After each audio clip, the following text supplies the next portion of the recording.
Era el año 2012. Vivía en un rancho que se ubicaba por Santa Cecilia. Ahí había crecido. La vida cuando era niño no fue fácil, pues muchas veces mi padre no tenía ni siquiera para darnos de comer. Santa Cecilia es un lugar hermoso, lleno de vegetación. Es que en el día lucen majestuosos, pero por la noche, la verdad, daban miedo. El sonido de las hojas moviéndose daba la impresión de que el lugar estaba lleno de personas susurrando, y hasta podía decir que gente lamentándose. Hubieron épocas muy complicadas y tristes para mis hermanos y para mí. Mi padre trabajaba y mi abuela era quien nos cuidaba. Ella era una mujer muy enojona y no nos tenía mucha compasión, a pesar de que hayamos perdido a una madre. De hecho, hasta nos culpaba por su muerte. A veces podía ser muy cruel con nosotros. La felicidad era mi padre y mis hermanos. Pero cuando mi abuela se iba a comprar huevos con la vecina, aprovechábamos a jugar. Mi abuela nos ponía a cuidar a los animales del campo, a ir por el maíz, traer las tortillas, al molino y cosas bastante pesadas para niños de mi edad. A mi hermano le tocaba cuidar los borregos a las 6 de la tarde, más o menos, y llevarlos a casa a las 7 de la noche. Lo acompañaba nuestra mascota, un pequeño perro mestizo. Era negro, su pelo era liso y era muy travieso. Hubo una época en la que recuerdo que mi hermano llegaba a la casa corriendo y gritando. Decía que había visto a una mujer desnuda levitando en el campo, entre los árboles. A mí me daba mucho miedo, porque sabía que no mentía. Era un niño y no tenía por qué hacerlo. Además llegaba sudando, temblando y muy asustado. Me contaba que mientras estaba sentado cuidando a los borregos, de repente nuestro perrito comenzaba a aullar y hasta se orinaba del miedo. Entonces, cuando mi hermano volteaba hacia donde estaba viendo, el perro se daba cuenta de que había una mujer completamente desnuda, levitando en medio de los árboles. Decía que la mujer tenía sus ojos puestos sobre él y que tenía la sensación de que si no corría, esa mujer lo atraparía. Mi abuela lo regañaba y le pegaba con un cable cuando decía eso, pues decía que no podía dejar a los animales sin vigilancia, porque podrían robárselos. Así que me mandaba a mí o a alguno de mis hermanos a ir por los borregos, pero nadie quería ir hacia allá, porque teníamos mucho miedo. No queríamos ver a esa mujer.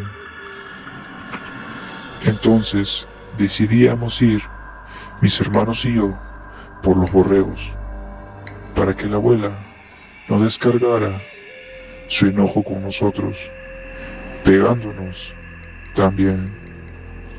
Cuando llegábamos al lugar, no había nada. De hecho, el ambiente se sentía bastante normal. Pero ya a las 7 oscurecía y a nadie le gustaba estar lejos de casa cuando eso sucedía. Fueron muchas ocasiones en las que eso sucedió. Nadie entendía el porqué y nadie más que mi hermano había visto a aquella mujer. Pasaron los años y varias veces se repitió aquel suceso, pero la vida era mejor. Mi padre había conseguido un mejor trabajo y ya nos alcanzaba para nuestras 3 comidas al día, aunque eso significara ver a mi papá cada semana y tener que aguantar los malos de mi abuela. Así fueron los próximos 3 años. Todo estaba tranquilo hasta que cumplí los 15, cuando todo empeoró. Mi padre se enfermó de gravedad y tuvimos que llevarlo al hospital. Pedimos prestado a un vecino para poder pagar la consulta, pero ahí nos dijeron que debían operarlo si queríamos que se salvara. No sabíamos qué hacer. La operación era sumamente cara y era imposible que consiguiéramos el dinero. Éramos muy pobres. Pasaban los días y no sabíamos qué hacer. Teníamos a mi padre en casa, lo cuidábamos y hacíamos todo lo que podíamos para que no sufriera. Pero era una tortura verlo así. Mi abuela trató de juntar dinero con los vecinos, pero lo que recaudó no alcanzaba para la operación. Además, mi padre era el hombre de la casa, quien trabajaba y solventaba los gastos, así que todo andaba muy mal.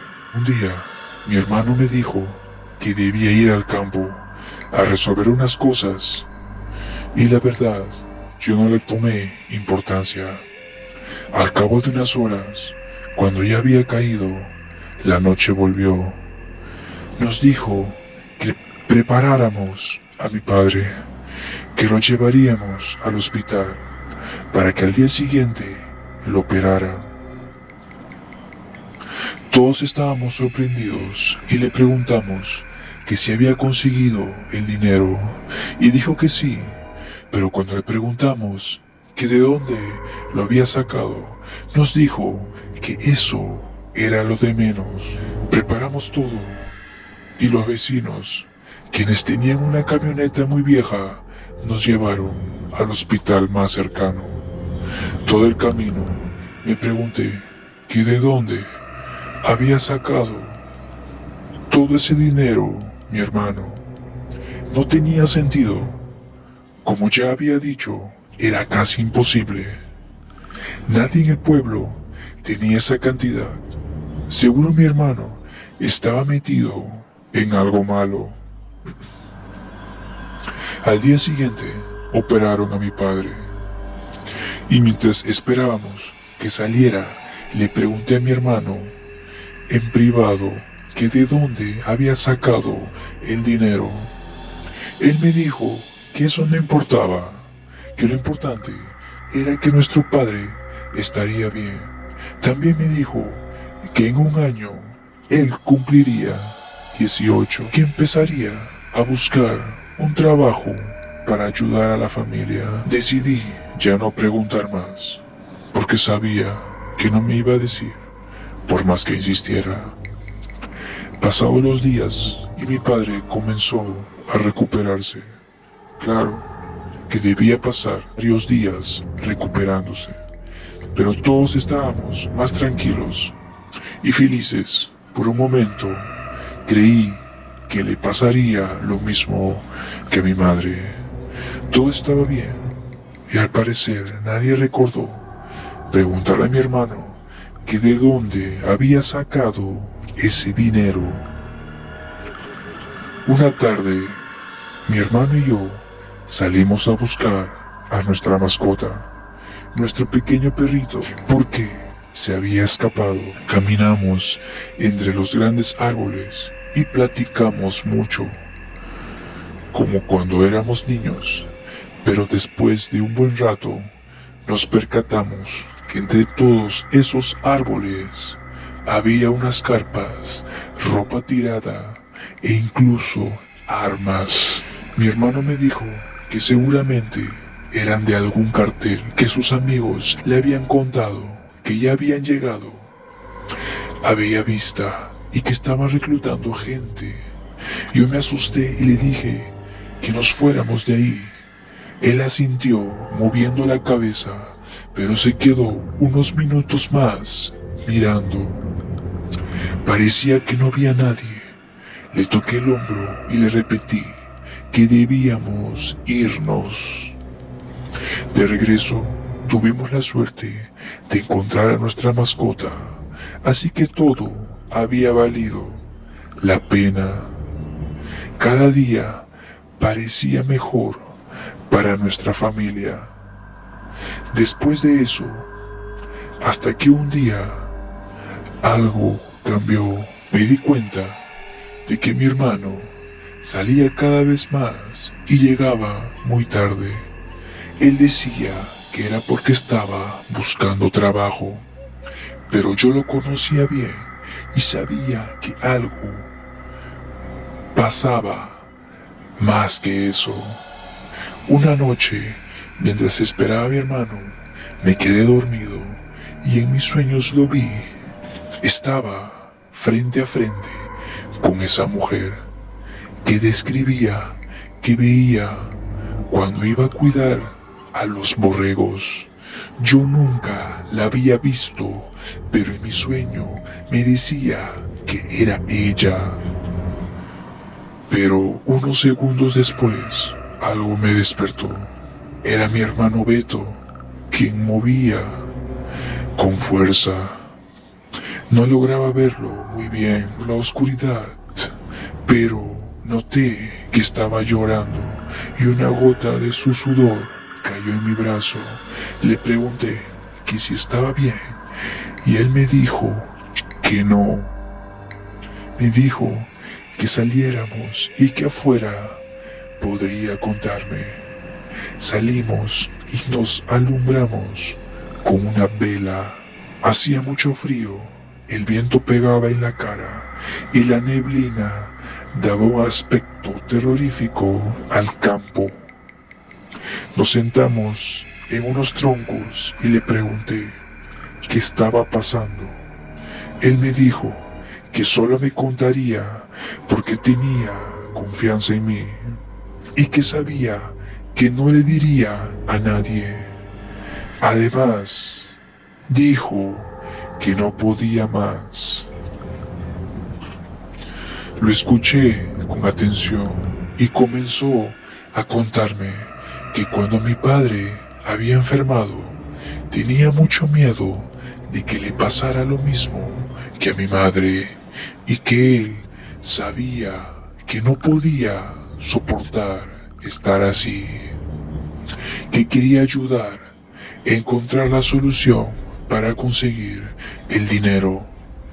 Me dijo que un amigo suyo que vivía en el pueblo le dijo que podía pedirle al diablo que lo ayudara y que si le ofrecía algo lo suficientemente jugoso, a cambio el diablo podría ayudarlo. Cuando dijo eso, abrí mis ojos sorprendido y le pregunté que si acaso estaba loco, pero él me interrumpió. Me dijo que como no tenía otra opción, le hizo caso a su amigo y una noche pidió al diablo varias veces que lo ayudara, hasta que se quedó dormido y comenzó a soñar con la mujer que le evitaba y que lo atormentaba cuando cuidaba a los borregos. En su sueño, esa mujer se acercaba a él y le decía que debía ir a verla al día siguiente, al campo, para poder cumplirle su petición. Cuando despertó, sabía que debía hacerlo, y más aún cuando vio cómo estaba mi padre.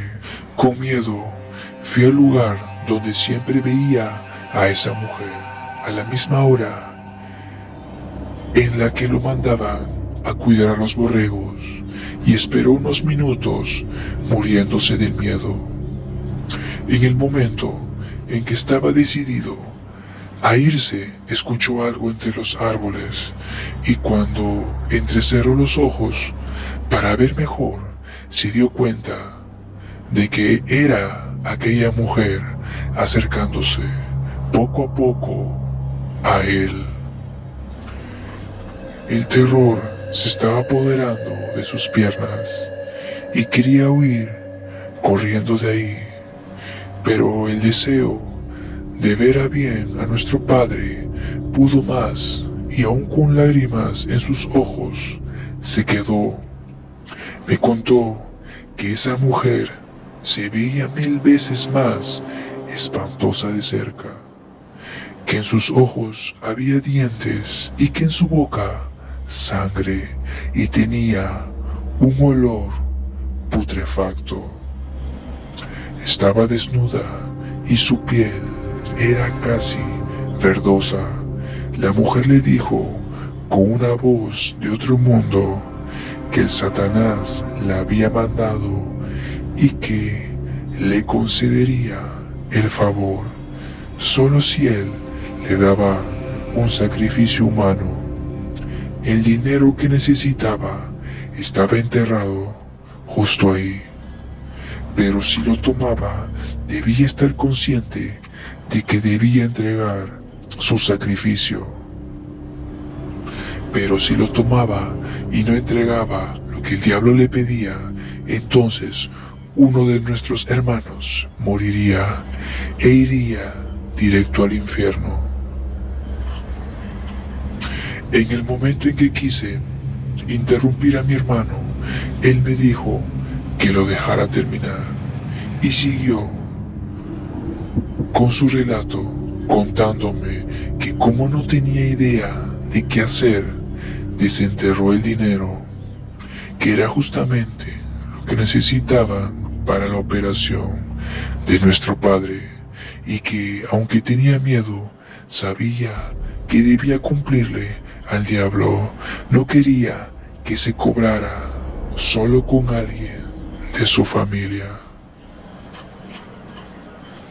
Así que recordó cuando habíamos ido a buscar a nuestra mascota y fue de nuevo esperando ver a los sicarios para pedirles trabajo y así cumplir su cometido, sin que él mismo decidiera a quién matar.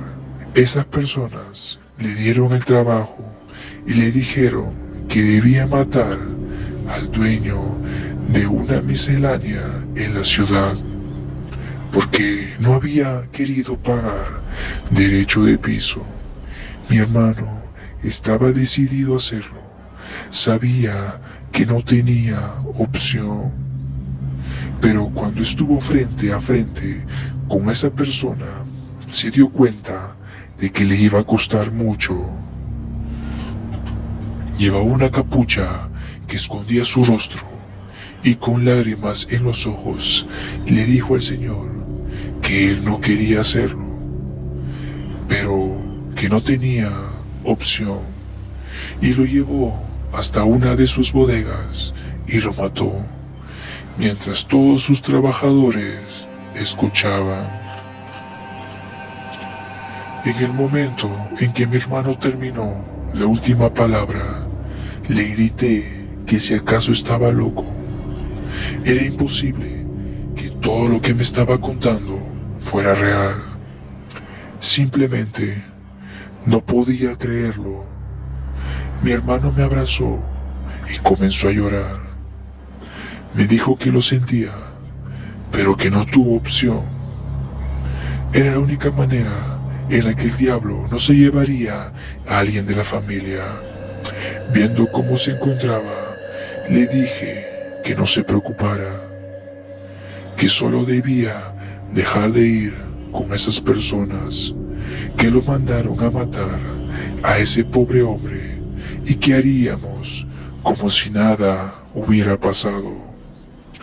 Volveríamos a ser la familia feliz de antes. Quizá en el pasado no valorábamos nuestras vidas, pero en este momento nos dimos cuenta de que a pesar de ser pobres y de tener una abuela regañona, siempre habíamos sido niños felices. Mi hermano me prometió no volver con aquellos sicarios y estar tranquilo en casa. Yo me encargaría de que nada de eso saliera a la luz. Nos fuimos a dormir después del abrazo y prometimos jamás mencionar nada. Estábamos más tranquilos, pero eso era porque no sabíamos qué pasaría después. Algo que incluso en el presente sigue repercutiendo en nuestras vidas. Fueron 2 semanas de paz. Todo había vuelto a la normalidad. Bueno, eso creíamos. Hasta que un día mi padre mandó a mi hermano a comprar maíz al centro del pueblo. Eran más o menos las 5 de la tarde. Pasó 1 hora y no volvía. Pasaron 2 y nada. Luego 4 y fue ahí cuando decidimos ir a buscarlo.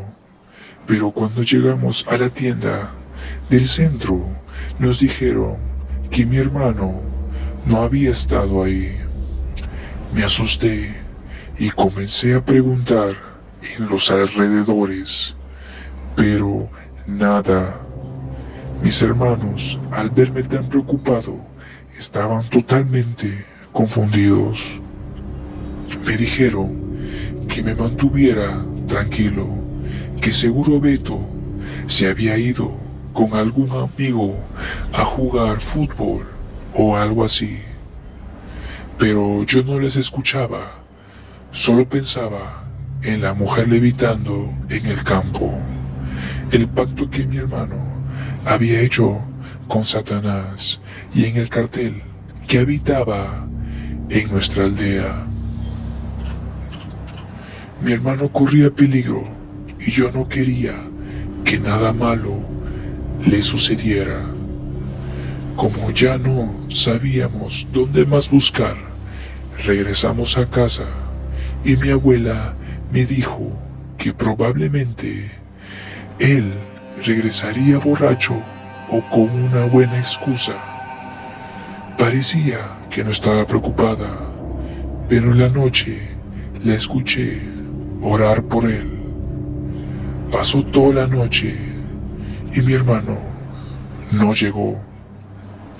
Para ese entonces yo ya pensaba lo peor y tenía mucho miedo. Me senté bajo un árbol lejos de casa y comencé a llorar. No era muy religioso, pero no encontraba otra opción. Así que comencé a pedir por mi hermano, pero mientras recitaba esas palabras, comencé a sentir un calor intenso en mi interior. Y no era algo bueno.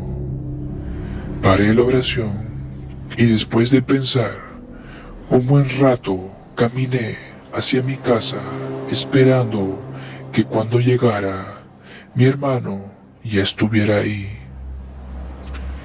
Y lo que esperaba se hizo realidad, pues mi hermano estaba en la sala, siendo interrogado por la abuela, mi padre y mis hermanos.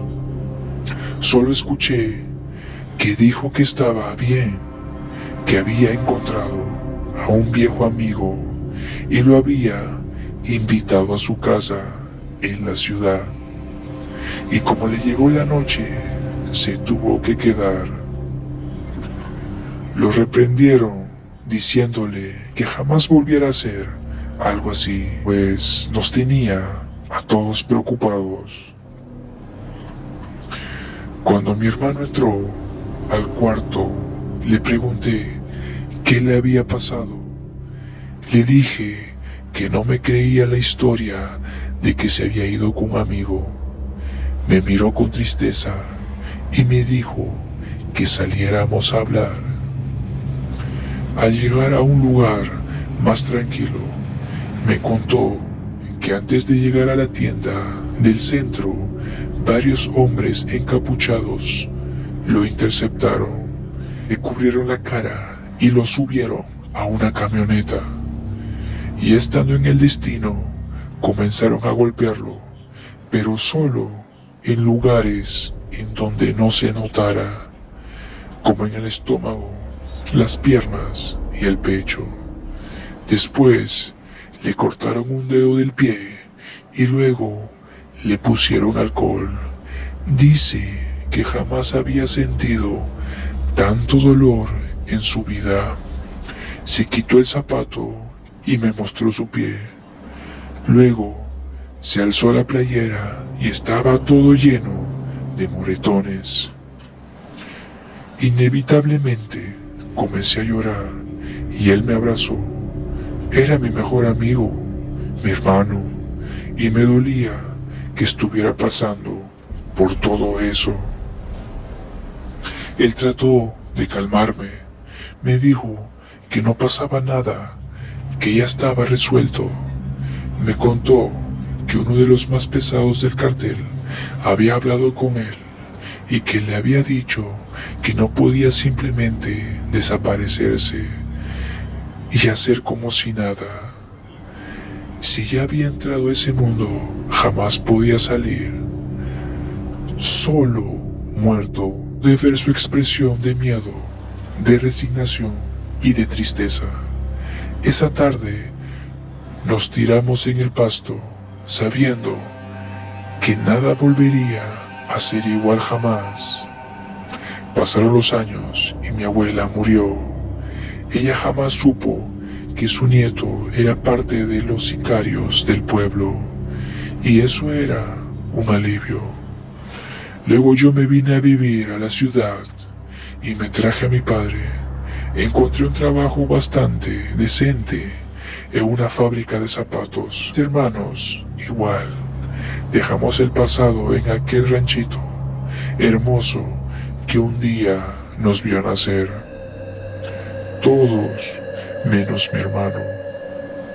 Él se quedó en Santa Cecilia, compró una casa y nunca sentó cabeza. Hasta el día de hoy tiene hijos por todo el pueblo y sigue trabajando en lo mismo. Siempre que puedo, siempre que puedo, lo visito o me visita. Me cuenta cómo le va en el negocio y la verdad es que desde hace muchos años sus ojos ya no tienen brillo, sus labios están secos, simplemente ya no es el mismo. Pero yo siempre lo voy a querer, él siempre será mi hermano y entiendo su cambio, pues él no tuvo opción y todo lo hizo por su familia, porque puso a mi padre antes que él mismo, y eso siempre se lo voy a agradecer. Muchas veces me contó que había vuelto a ver a la mujer levitando cerca de su casa y que temía que algún día fuera por él. Sabía que estando en ese mundo todo era posible. Había ayudado mucho al pueblo, daba despensas, incluso dinero a los más necesitados. Las personas de ahí lo querían mucho, a nominarlo para ser presidente. Pero nunca pasó. Su apodo era Metra y sigue ahí, no tiene opción. ¿Quién diría que ya no le debe nada al diablo? Pero sí a un cartel.